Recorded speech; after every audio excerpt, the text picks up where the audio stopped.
Hi, I'm Lisa Andria, Transformation Life Coach. Welcome to the Ladies Who Leap podcast, where guests share their inspiring stories of leaping out of their comfort zone with confidence and power and into a life of purpose and fulfillment. Let's listen to their life-changing stories so that we can all learn how to gain the courage to take a leap of faith into a life that we love so that we can all be Ladies Who Leap. Let's get started.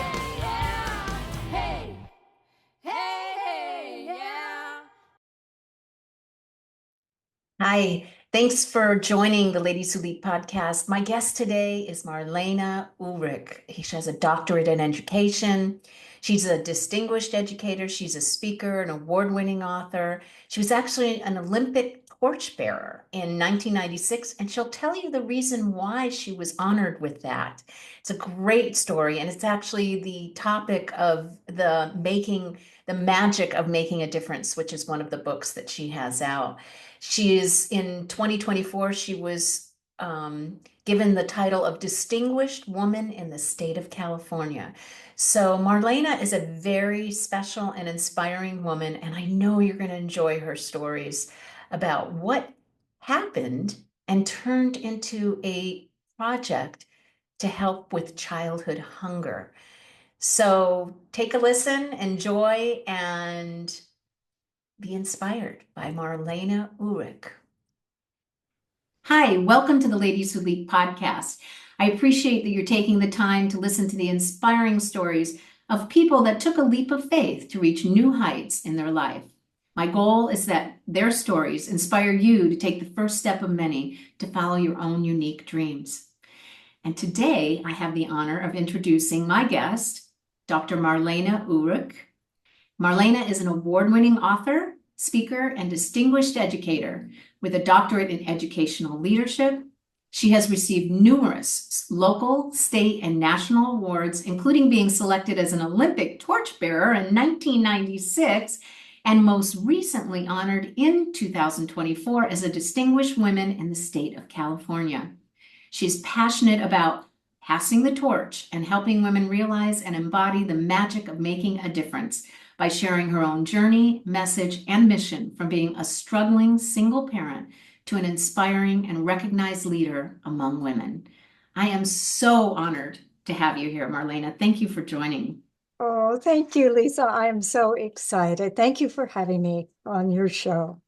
Your story is so inspiring, and it really is the epitome of resilience.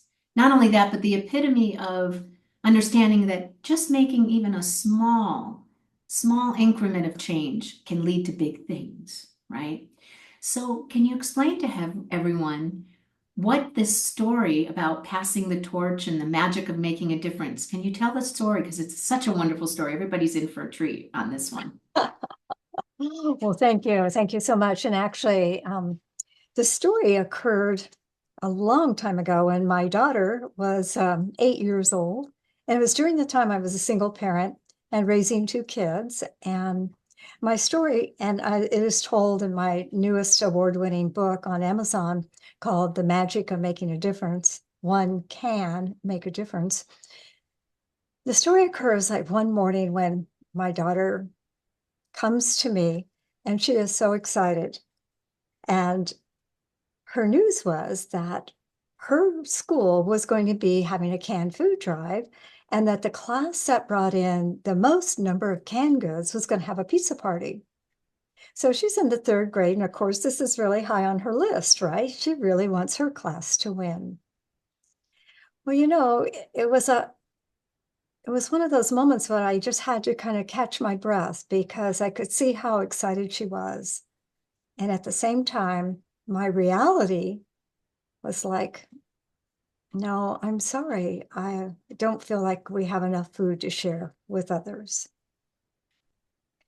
And I could tell how disappointed my daughter was because she was so excited about this possibility of helping others and having her class win at the same time. Well, she came back the next day and she asked me again. And I told her, I am so sorry, Liz. I just don't have enough food to share with others. And she turned away and just kind of walked on. And I could tell it was a hard moment again for both of us. Well, it was the last day of the canned food drive, and she came to me and she said, Mom, can I at least bring one can? And I thought, oh, I bet I can do that.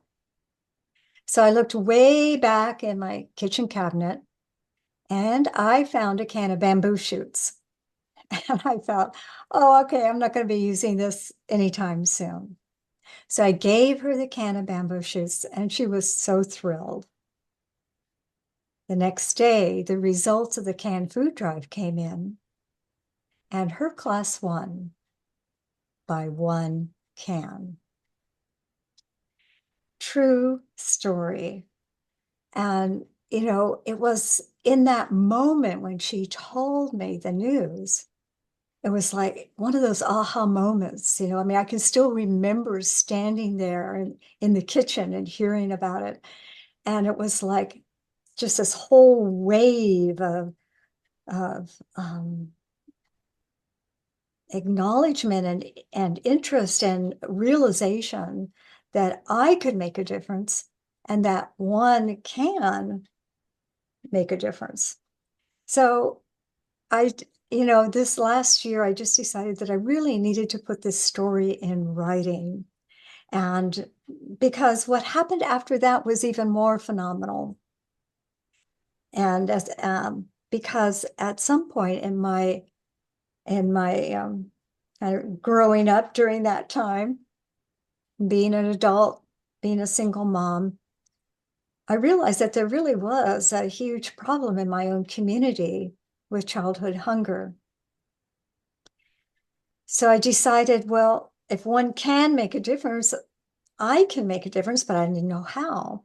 I barely had enough food to feed my own family. So how am I going to feed hungry kids? And as an educator, I never realized that there was this problem even in my own backyard. So at any rate, I just decided, I don't know how I'm going to do this, but I'm just going to start something. So I started a grassroots effort. At the time, I was um, a professor at a college, and I was teaching early childhood education. And I went to my students and I told them about an experience I had. Not only did I tell them about the one can story, and they were like totally blown away by that, but I also told them that I had recently gone to a recovery center that a friend of mine had just opened up. And my friend decided that what she was going to do would be provide a soup kitchen for the people coming to the recovery center.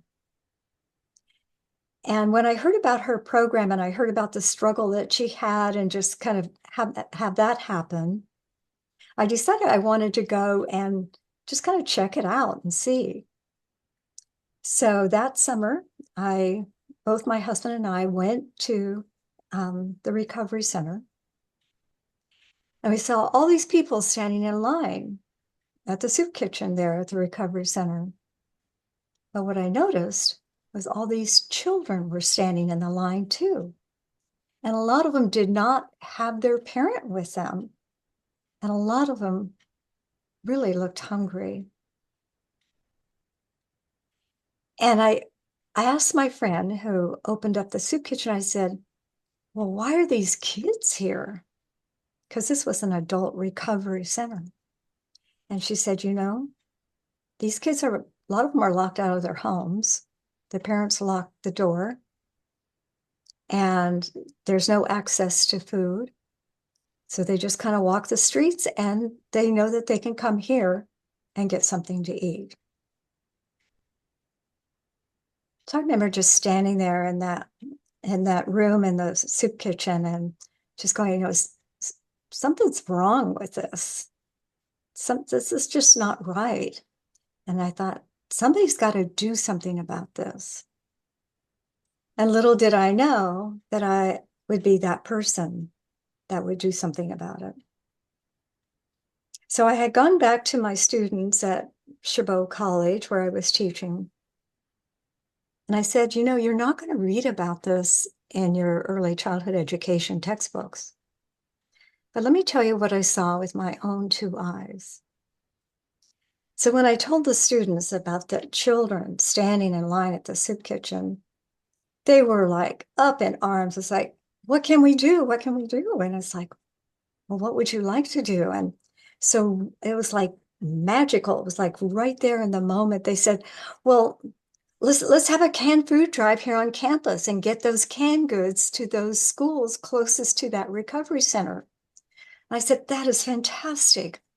And a couple of the students said, well, I don't have very much to share. And I just said, remember the story about how one can make a difference? I said, just bring what you can.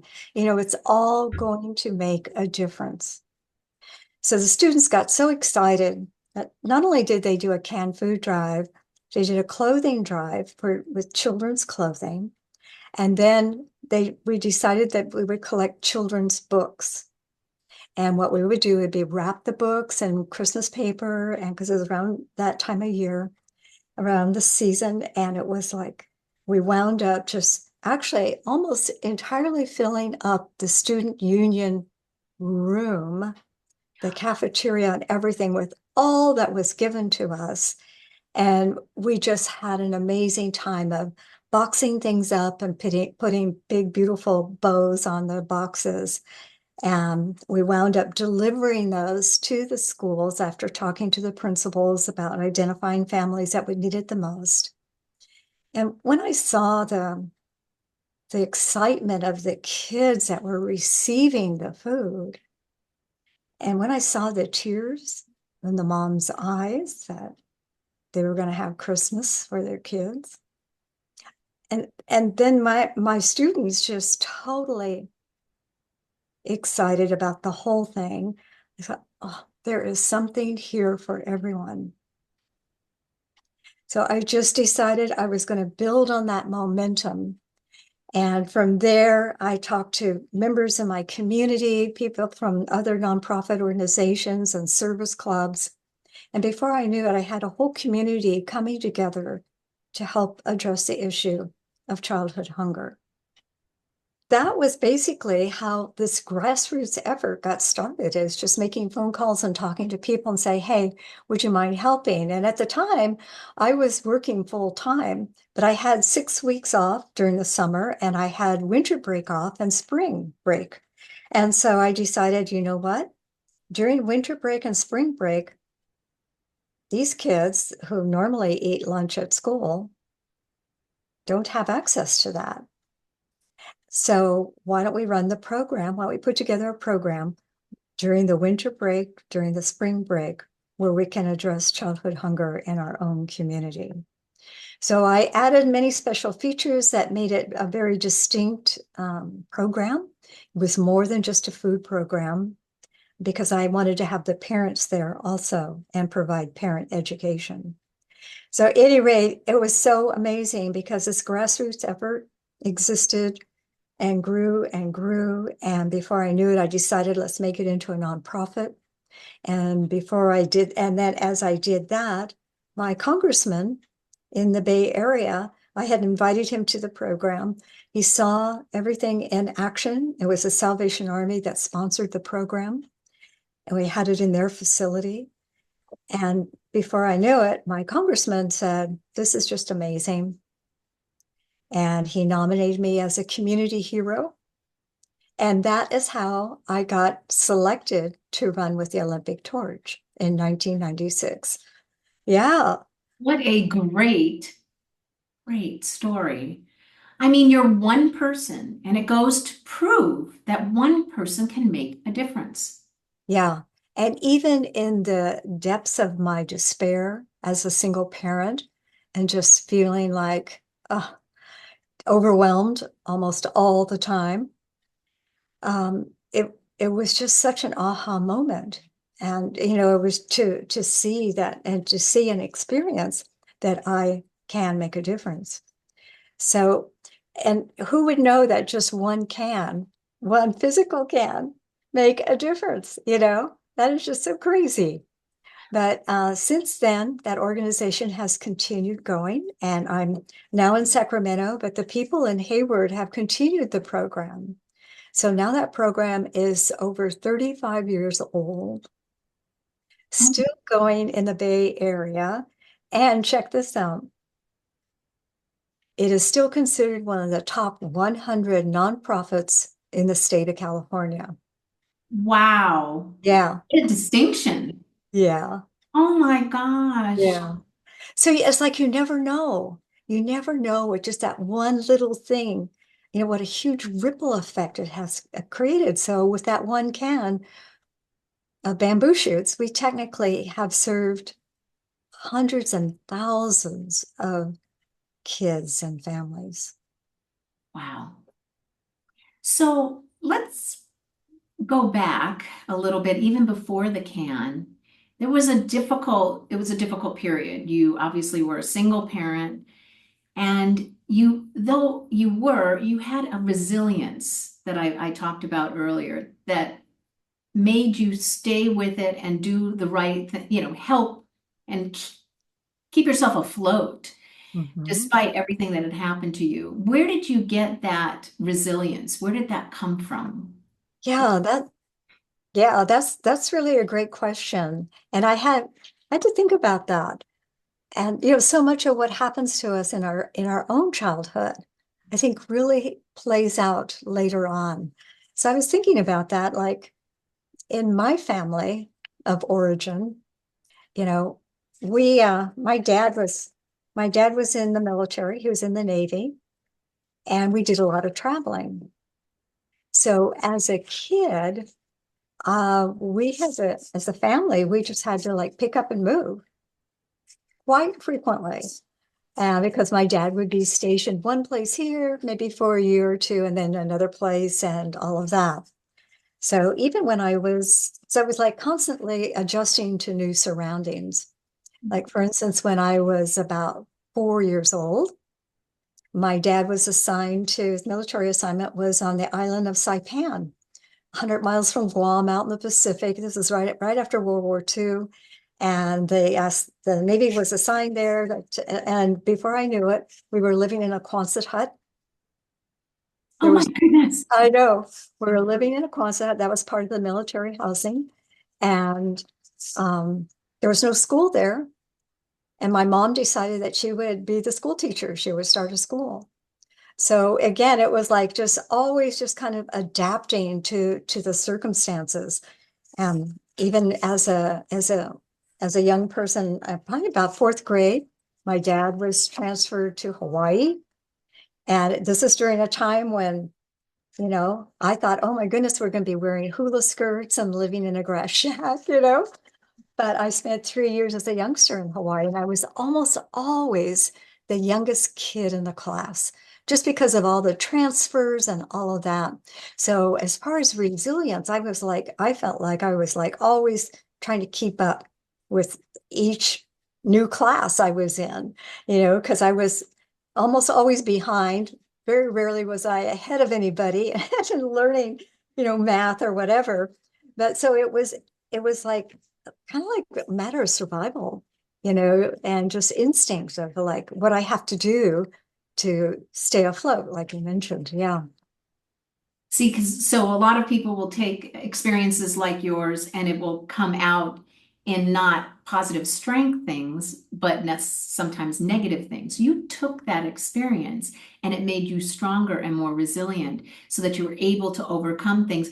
And evidently, your mom had a lot to do with that because it sounds like your mom had that same attitude. She did. She really did. And as I think about it, every now and then I just have to like really acknowledge how far advanced she was. She's like today's woman. She's out there. She was out there doing things that most women weren't doing. And she was really amazing. But yeah, just some of those early struggles of like just kind of being uprooted and relocated, etc. And then one other thing I thought of too that was really, really shaped my life a lot wasn't until I was about 10 that they discovered that I had a hearing loss and that it was probably caused by when I was really about 5 or so and had the mumps and it caused by a high fever. Well, that's pretty much what they assumed happened. So from the time I was probably 5 years old, I had what they call a profound hearing loss. And basically, I'm deaf in my left ear. So again, just surviving and taking note of environments and just making sure I can maneuver and navigate was an early skill that I had to pick up because I couldn't always hear. But it wasn't discovered though. The ironic part, it wasn't discovered until I was like about 12 years old. And I had gone swimming and I caught water in my quote good ear and I couldn't hear a thing. So that's how my hearing loss was discovered. But in looking back, I always had a hard time reading and didn't like reading. I didn't like the teacher calling on me or any of that. But, little did I know that I was, deaf in my one ear. So yeah, a lot of things, just kind of played a major role in just adapting, when I was very young. Yeah, and actually, if you have trouble with your hearing or any of your senses, the other senses are heightened. Yeah. So it made you who you are today because you have that heightened awareness of the people around you, what's happening, because those are your other senses. I also had eyesight issues and they didn't figure it out until I was about, so third grade. What is that, 10 or 11, around the same age? Yeah. Yeah, because they had me in the back of the room and I said, well, I can't see the board. And then they put me in the front of the room, still can't see the board. And so that's when they started to figure it out. And that's when I had to wear glasses and I was embarrassed and the nerve Oh, yeah. came out and that was a whole nother ball game for me. For sure, for sure. Which talks about like challenging days. Even someone as resilient as yourself has challenging days. And I'm not going to say that you may have to lean on someone else for support because it sounds like you're a very strong woman. But how do you overcome periods or days like that? Or what advice would you give about accepting help, let's say, or getting over those difficult times, challenges? Yeah, yeah, you're right. I think we all face those challenging times, and I think a lot of it comes with, I want to say age and experience. But one of the things my mom always used to say was, "This too shall pass." And somehow, at first, I didn't like it because it was like it didn't mean anything to me. But then I started thinking about it, and I was like, "Oh, yeah, it's not going to last forever," which was kind of another way of saying it. So that phrase kind of stuck with me for a long time. And it was a phrase that somebody had told her. So she passed it on to me. But other ways that I kind of overcome like some of the challenging days is just making sure I get out and exercise and move. And that's become even more and more important to me now, than ever before. It's like if I don't exercise, you know, something's off, something feels off.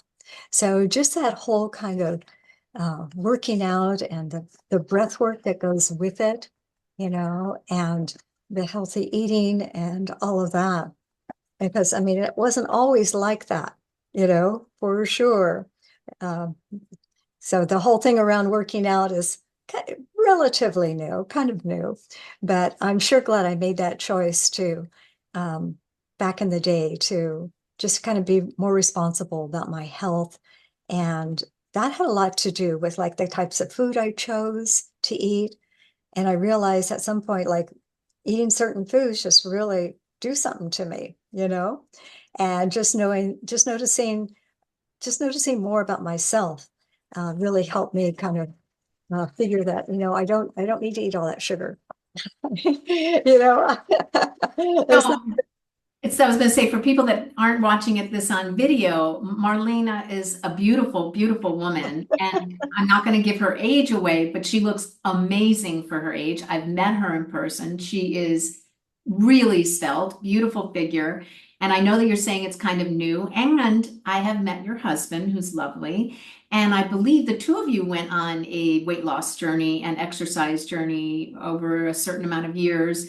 I'm going to kind of have you just kind of dip a little bit into that because that's also showing that you can make a difference in your life. That's resilience. That's determination. That's so much that's about the strength of a person, let alone a woman. But that you had the support also from your husband. Yeah. So And that's really made it great, because when we made the decision to, like, for instance, in this case, make exercise a real priority, I mean, we found ourselves, it hadn't always been that way because we found ourselves falling asleep in our lazy boy chairs, watching TV, eating Cheetos and TV dinners, real junk food. I mean, it was bad. It was bad. And sometimes it has to get bad before it gets good. Sometimes you have to hit rock bottom. And I think that happened to us. And we realized that that wasn't really what we wanted. And we didn't want to feel that way, look that way. And so we just kind of step by step just took the action. And I'm thankful that both of us did that at the same time. yeah, Yeah. talk about support. You're both doing it together. That's just fantastic. So you do speak to a lot of people about your story and how one person can make a difference in the world. Is there any person that was in your audience that came up to you afterwards or got a hold of you afterwards and gave you a story of how impactful your message was to them? Can you think of? Actually, that has happened almost every single time that I've told the story, over all these years. Because, sitting out in the audience and when you see the faces and you see people being engaged, you know that a lot of them are relating to the story at some level or another, whether they were a single parent or they know a single parent. They so many women, I believe, know that the struggle is really real. And so I think that was another reason why I was really called to put this story in a book, and so that the message could go even further. And so I'm happy to say that, last year the book came out on Amazon, became an Amazon bestseller.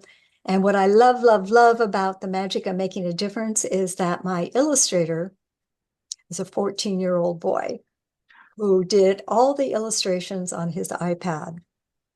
Totally amazing. Totally amazing. And, and like his mom said, it's like a kid, illustrating a kid's book.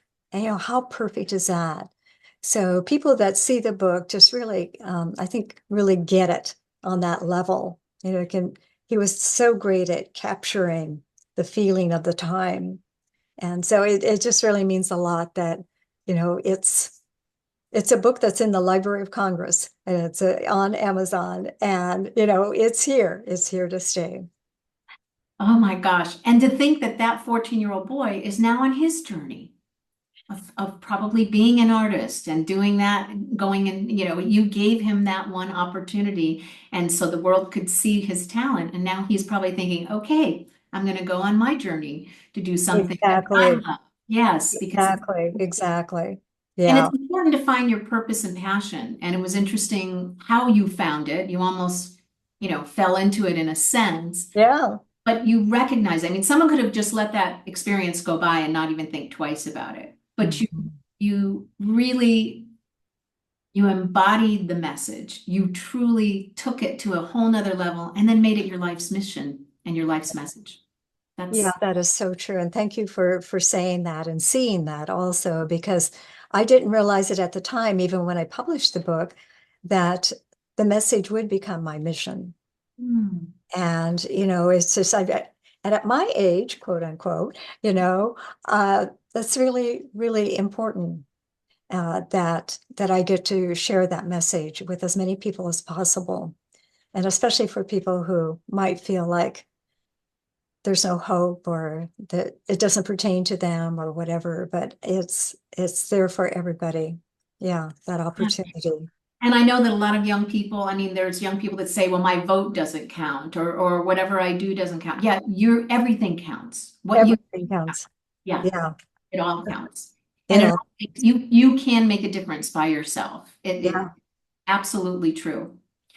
So what I like to do is, as my listeners know, is ask for a quote, mantra, positive affirmation, poem, whatever it is that can inspire someone else when they hear it and make a difference in their life. So what do you have to share today? Well, thank you for asking. And I think that's such a nice touch. And I'm so glad that you've incorporated that with your podcast because you're right. It's going to make a difference, for each person, each guest that you have on here to be able to share that with others. So my quote is actually from Maya Angelou. I've learned that people will forget what you said. People will forget what you do, but people will never forget how you made them feel. I love that quote so much. It almost makes me cry I know. I'm sorry. I'm holding back tears myself. Yeah.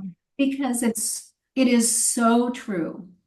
I mean, a lot of us, our memories are so short, but boy, if somebody made you feel wanted and loved and gave you compassion and taught you a lesson that you could take on in your life, that really makes them imprint in your life in a very positive way. So thank you for that quote. I really appreciate it. Oh, you're welcome.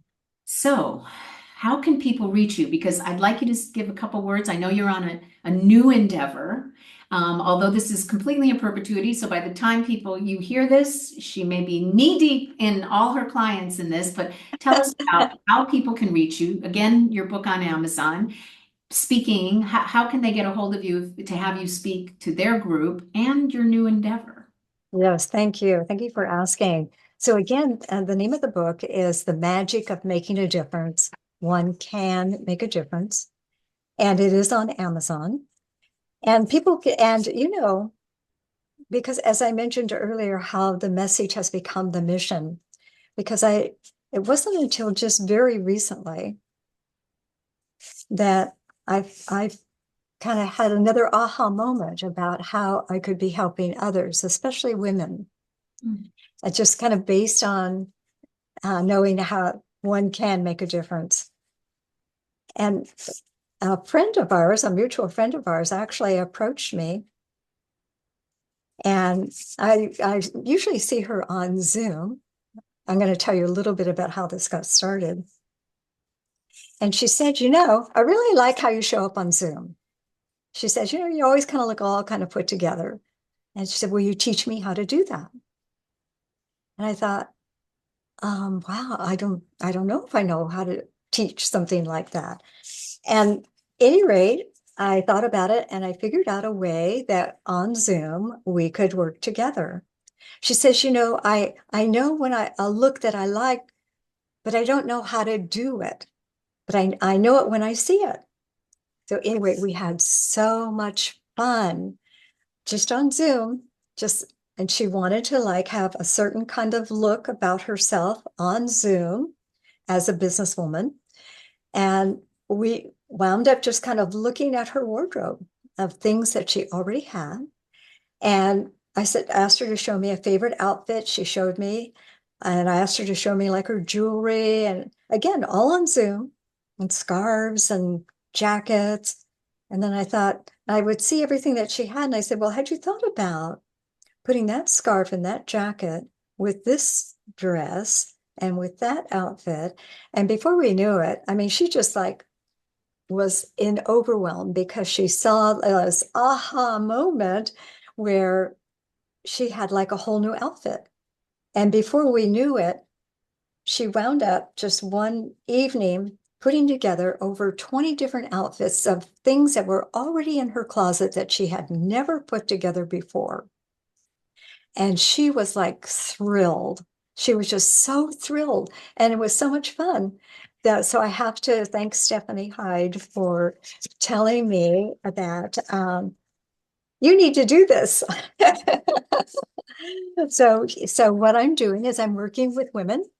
and kind of specializing in women 50 and older who really want to take another look at how they show up in the world. And I love the idea of working with what people already have and then just maybe adding a few things.